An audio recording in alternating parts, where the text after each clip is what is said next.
50માનું પર્વ આવી પહોંચ્યું. હવે એ દિવસ આવી ગયો 50માનું પર્વ.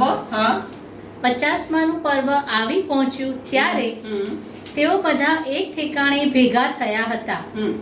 ત્યાં અચાનક આકાશમાંથી પવન જોરથી વાતો હોય આકાશમાંથી જોરથી પવન વાયો. હા, એવો અવાજ આવ્યો અને તેઓ બેઠા હતા તે આખું ઘર તેનાથી ભરાઈ ગયું અને તેમને જ્વાળાઓ જેવી જીભો દેખાઈ.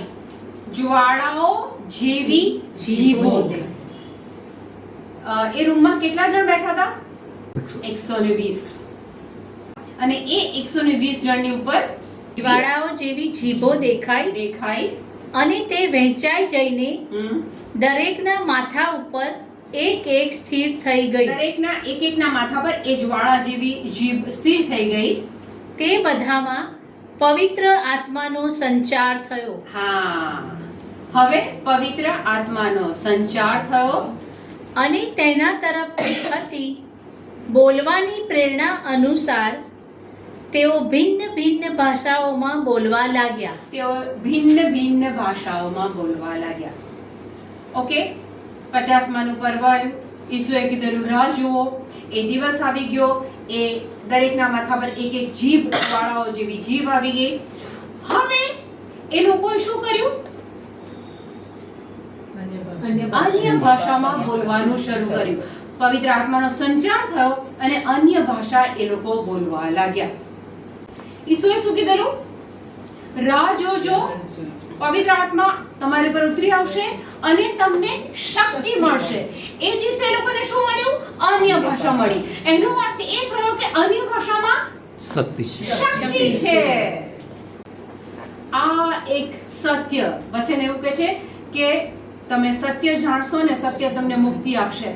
આજે આ એક સત્ય તમને પ્રભુ બતાવે છે કે અન્ય ભાષામાં જબરજસ્ત શક્તિ છે. જબરજસ્ત શક્તિ છે. એ ખબર કેવી રીતના પડે છે? તો આ લોકો અન્ય ભાષા બોલતા હોય છે. પછી એમાં તમે ઘરે જઈને વાંચજો કે અન્ય ભાષામાં બોલતા હોય છે શિષ્યો. બીજા લોકો સાંભળે છે અને એ વહેલી સવારનો સમય હોય છે અને પેલા લોકો જ્યારે સાંભળે છે ત્યારે અંદર અંદર આ લોકોની મજાક કરે છે શિષ્યોની કે છે આ લોકોને દારૂનો કેફ ચડ્યો છે.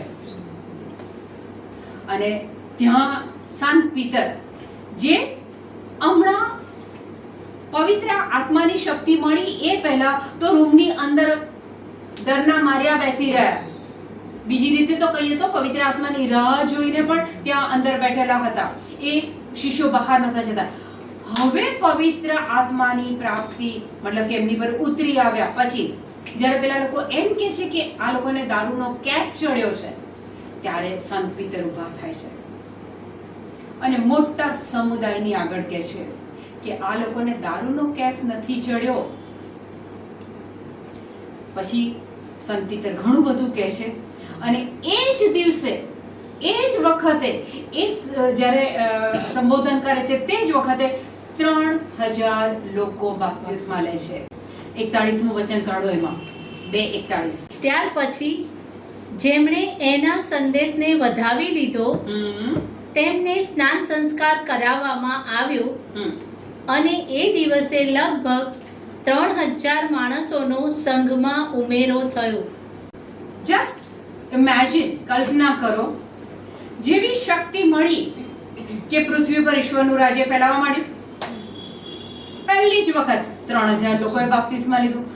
બાઇબલ અનુસાર જે બાપ્તિસ્મા લે છે એ તો પ્રભુ સાથે સાયુજ્ય સાધે છે. જે પ્રભુ સાથે સાયુજ્ય સાધે છે એને ઉદ્ધાર મળે છે. એનો અર્થ આજે એક વસ્તુ સમજી લો કે ઈસુ કેટલી બધી વખત કહે છે પવિત્ર આત્મા ઉતરશે, શક્તિ મળશે. પવિત્ર આત્મા ઉતરશે, શક્તિ મળશે. જ્યારે પવિત્ર આત્મા ઉતરી આવ્યા ત્યારે શક્તિ મળી. એ શક્તિ શું હતી? તો કે અન્ય ભાષા.